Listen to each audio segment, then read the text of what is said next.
देखिए, मैं हमेशा बार बार ये कहता आया हूँ कि हमारे कश्मीर के बच्चे जो हैं बड़े ज़हीन बच्चे हैं। ये चाहे पढ़ाई में है, चाहे और सोशल वर्क में है, या ये स्पोर्ट्स में है, किसी भी फील्ड में आप अगर हमारे कश्मीर के बच्चों को देखेंगे, शाइनिंग स्टार रहे हैं। और ये फ़ख्र होता है हमें कि साहब हमारे बच्चे हर मुकाम पर ऊंची जगह पर जाके बैठते हैं। अभी रिसेंटली मैंने देखा कुछ देर से जम्मू कश्मीर में स्पोर्ट्स की तरफ हमारे बच्चों का रुझान जो है वो जा रहा है, पर कमियां बहुत हैं। कुछ सरकार की तरफ से, कुछ हमारी स्पोर्ट्स काउंसिल की तरफ से, और कुछ यहाँ के माहौल की वजह से। पर फिर भी यहाँ पर इंटरनेशनल मैच खेले जा रहे हैं, चाहे वो फुटबॉल के हों, चाहे वो क्रिकेट के हों, चाहे वो बाकी और जो गेम्स होती हैं उसमें हों। वो सब चीज़ें जो यहाँ पर अब होने लगी हैं, और हमें खुशी जानकर ये होती है कि हमारे प्लेयर्स कश्मीर से उठकर हमारी नेशनल टीम में अब हिस्सेदार बन गए हैं। आपने देखा पिछली बार कि बहुत से क्रिकेट प्लेयर हमारे इंडियन 11 में जाके खेला है उन्होंने, और एक अच्छा नाम भी पैदा किया।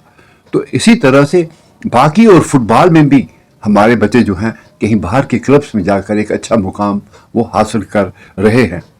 यही वजह है कि हमारे जो इंटरनेशनल प्लेयर है इंडियन टीम्स के, उनका कश्मीर की तरफ आना शुरू हो गया है। वो भी चाहते हैं कि हम कश्मीर के बच्चों का हाथ थामें, टैलेंटेड हैं उनको ले जाएं और हमारे देश की टीम का नाम पैदा हो।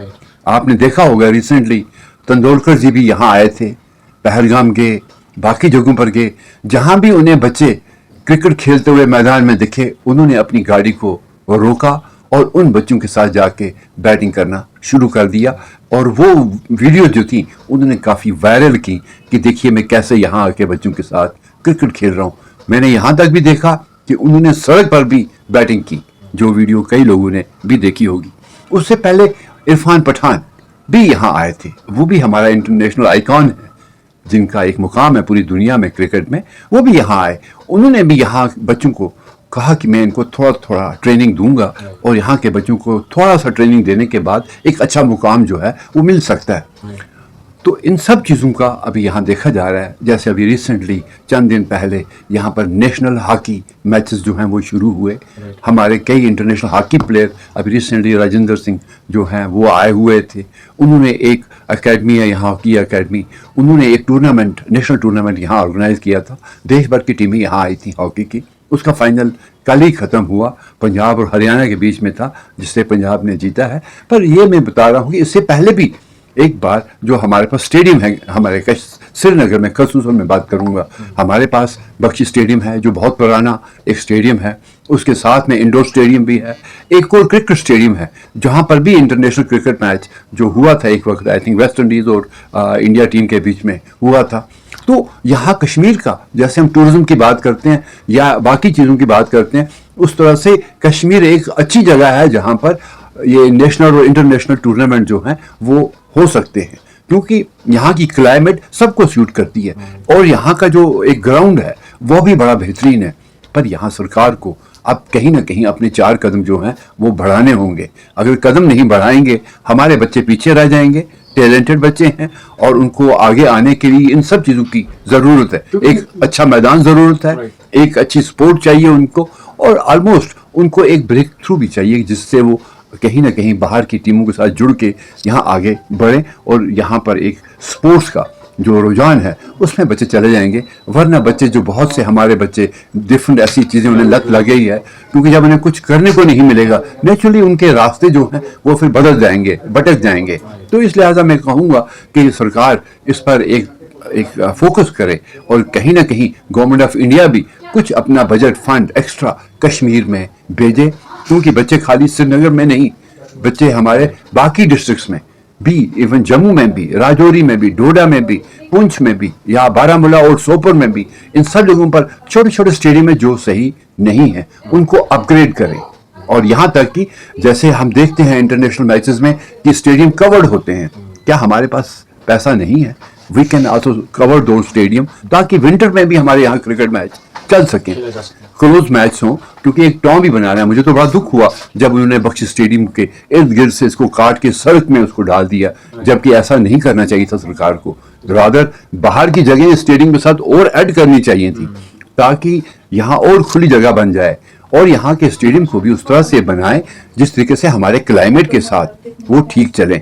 जैसे अभी यहाँ हमारा इंडोर स्टेडियम है, कुछ एक एक्टिविटीज़ वहाँ बच्चों की रहती हैं, लेकिन आई थिंक कि हमारे पास प्रॉपर कोचेस जो हैं वो नहीं हैं और प्रॉपर अरेंजमेंट नहीं है, जिसकी वजह से हमारी इंडोर एक्टिविटीज़ जो हैं वो हो सकती हैं। लेकिन अगर ये जो स्टेडियम को और अपग्रेड करें तो हमारे फुटबॉल मैचेस, कश्मीर में जब फुटबॉल मैच होता है तो स्टेडियम में अगर कैपेसिटी 50,000 की है, 60,000 आदमी वहां पहुंचता है, 10,000 आदमी बाहर खड़ा होता है। उसको फर्दर एनहांस किया जा सकता है, स्टेयर्स ही बढ़ानी है और क्या करना है। आप देखिए बाहर कैसे कैसे स्टेडियम है, एक सर्वे करवाया गवर्नमेंट ऑफ इंडिया जहां बाहर के स्टेडियम है उसका यहाँ इंट्रोड्यूस करें। यहाँ कोई इतनी ज्यादा बड़ी परेशानी नहीं है कश्मीर में कि अगर आप स्टेडियम अच्छे बनाए। यही तो बात मैं अपने पॉलिटिशियन से कहता हूँ कि आप सियासत छोड़िए, आप वो हिंदुस्तान पाकिस्तान का झगड़ा छोड़िए, आप कश्मीर के मुद्दे लेके कई चीज़ों को ऐसे उछालते हैं कि सारी बाकी चीज़ें वो साये में चली जाती हैं। आप यहाँ के नौजवानों का देखिए, इनका फ्यूचर देखिए, इनका फ्यूचर पढ़ाई में बहुत बढ़िया है। हमारे बच्चों ने हर जगह, चाहे वो बाहर की यूनिवर्सिटी में पढ़े, लेकिन बहुत आगे चले गए। अब उनका फ्यूचर आप बाकी एक्टिविटीज़ में देखिए, स्पोर्ट्स में ले जाइए। देखिए कश्मीर में जो हमारा क्रिकेट बैट का रॉ मटेरियल है वो हमारे वर्ल्ड में नंबर 1 है। आपको मालूम नहीं यहाँ से कितना चोरी रॉ मटेरियल यहाँ से बाहर लेके लोग वहां बैट फिनिश करके बेचते हैं वहां पर। लेकिन इस इंडस्ट्री को आप जरा एक अच्छी तरह से एक मौका दीजिए, इस पर फोकस करिए ताकि जो क्रिकेट बैट हमारा है यहाँ उसको भी मौका मिले। मतलब हर चीज हमारे पास है, स्पोर्ट्स रिलेटेड कोई ऐसी चीज की कमी नहीं है कश्मीर में। Simply it needs a good organization और good governance from the government. अभी असेंबली का सेशन है, जरा चीफ मिनिस्टर साहब मेरी इस बात को सुन के जरा वहां बयान तो दें कि साहब उन्होंने स्पोर्ट्स के लिए कितना बजट दे रखा है, किस स्टेडियम को उन्होंने डेवलप किया है। तो ये सड़कें बनाने से या पानी को ठीक करने से सोसाइटी नहीं बनती। सबसे बड़ा अगर फोकस है हमारे नौजवानों का वो स्पोर्ट्स एक्टिविटीज है। जरूरी नहीं हमारे बच्चे बाहर जाके मैच खेलें, यहाँ inter state, inter district, inter province आप मैच करवाइए, देखिए बच्चे किस तरीके से उसमें इंटरेस्ट लेंगे, उनका जो एक फीलिंग है उसको वेंट मिलेगा। तो ये तभी होगा जब सरकार सामने कुछ उनके सामने स्पोर्ट्स एक्टिविटीज का नक्शा रखेगी और स्पोर्ट्स को स्ट्रेंथन करें। यहाँ क्लब क्रिएट करें, स्पोर्ट्स क्लब, चाहे हॉकी है, चाहे फुटबॉल है, चाहे वॉलीबॉल है, चाहे बैडमिंटन है, हर तरह की गेम्स हैं हमारे पास। और हमारे पास वो बच्चे भी हैं जिनमें वो शूर है, जिनमें उनमें वो सलाहियत है कि वो दुनिया को compete कर सकते हैं और किया भी है। मुझे कुछ कई लोगों का नहीं याद कि वेट पावर लिफ्टिंग में हमारे लोगों ने कहीं वर्ल्ड में रिकॉर्ड बना दिए हैं। इस तरह से एक snow what you call rocking करना, उस पर भी हमारा यहाँ का एक लोगों ने पहले भी काम किया, लोग बाहर चले गए हैं, उन्होंने नाम लिए।